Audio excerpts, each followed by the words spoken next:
Bismillah wa salatu wa salamu ala rasulillahi sallallahu alayhi wa sallam wa ba'd. Olwaleero twagala okwogera ku nsonga efuuse ekizibu kati mu community gye tuwangaalira.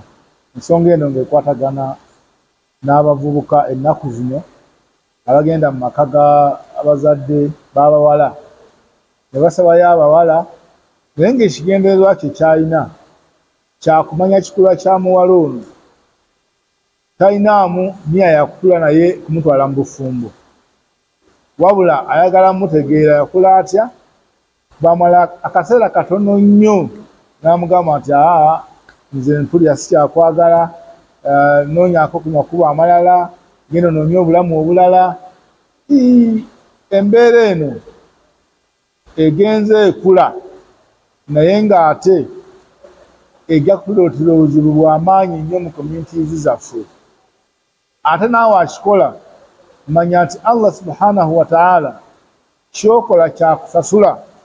Ebbanga lijja kutuuka nga naawe olina abawala, kubamu akafaananyi nga oli yazze mu maka gammwe n'atwala mwannyoko, kale nga bw'otanakuza baana atute mwannyoko musanyuse mu maka, embaga mugiyimirizaawo, abantu mubayise okubeerawo ng'abajulizi. Ne wayita omwezi gumu, ebiri, esatu oba omwaka, n'omulaba ng'akumyewo nga talina kyakuwa nti kino kye nakoze mutabani wammwe oba mukoddomi wammwe gwe mwampa, wabula wakeera bukeezi ku makya n'agamba nti awulira takyanjagala, awulira kwegamba. Embeera eyo erina obuzibu bunene bw'ejja okuleeta mu community. Ensonga y'obufumbo tumaze ebbanga ddene nga tugyogerako. Pulojekiti y'obufumbo si pulojekiti yakuzanyiramu ng'abantu bwe bakiraba era nga bwe bakikola. Eri ibaada eyeetagisa okuba nga ogiyingiramu ng'ogyetegekedde ate ng'okimanyi nti kyoyingiramu kiriko enjigiriza y'omubaka Muhammad sallallahu alayhi wa sallam. Ekisooka, tulekeraawo okupapa ffenna abaana abavubuka ab'obulenzi n'ab'obuwala. Tulekeraawo okupapa ku mbeera y'obufumbo. Oweekitiibwa Nabbi sallallahu alayhi wa sallam yatuyigiriza entandikwa y'obufumbo kubeera ddala nga butandika. N'atwebaza nnyo okupapa, n'atuwa amakubo ge tuyitamu okunoonya ani g'ogenda okubeera naye. Naye bino oluusi bibeerawo olw'okupapa kw'abaana abalenzi oba abaana ab'obuwala.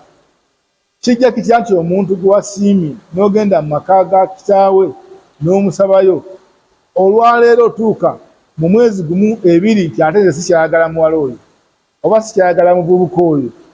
Embeera eyo Nabbi sallallahu alayhi wa sallam yagitwewaza nnyo. Tunkahu lmar'atu li arba', bwe tubanga tunoonya omwana omuwala tumunoonyeze mu nsonga nnya. Naye Nabbi yayongerako ensonga eyasembayo n'agissaako nnyo essira, n'agamba nti fadhfaru bidhaati ddiini. Teri kitumenya nga butanoonya bantu nga balina eddiini.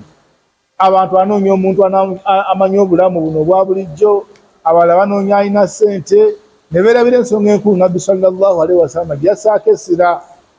Nabbi yagamba ensonga ezo ennya lijamaaliha, yayogera ku bulungi. Obulungi bw'omuwala kirungi okubeera nga mulungi, kubanga anaakusanyusa mu mbeera zonna ez'obufumbo. Limaaliha, Nabbi yayogera ku maali. Tewali kizibu singa omuntu abanoonyeza omuwala lwa maali gy'alina. Lihasabiha, olwa famire gy'avaamu nga y'amaanyi. Nabbi n'agamba nti lidiiniha, n'ayogera ku nsonga y'eddiini. Bwe yatuukaawo ku ddiini n'agamba nti fadhfaru bidhaati ddiini taribati yadaaka. Oba oyagala okuwona ebizibu byonna ebiri mu bufumbo, omuwala ng'alina eddiini gw'oba onoonya. Kati ku sayidi y'omwami, Nabbi sallallahu alayhi wa sallam yatugamba nti idha ataakum man tardawna diinahu wa khuluqahu fazawwijuuhu.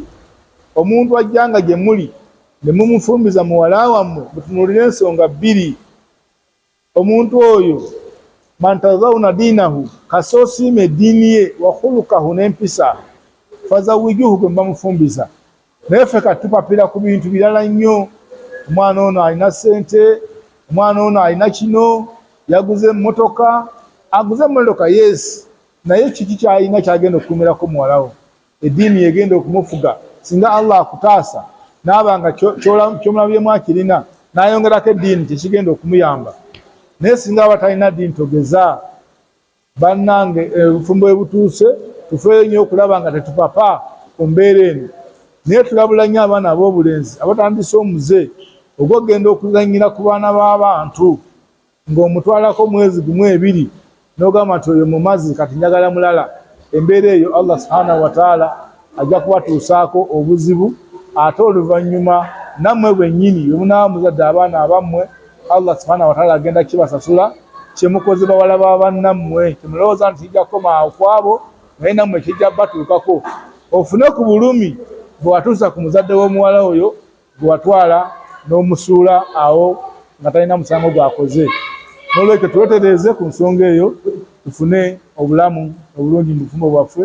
Subhanaka Allahumma wa bihamdik ashhadu an la ilaha illa ant astaghfiruka wa atubu ilayk. Assalamu alaykum wa rahmatullahi wa barakatuh.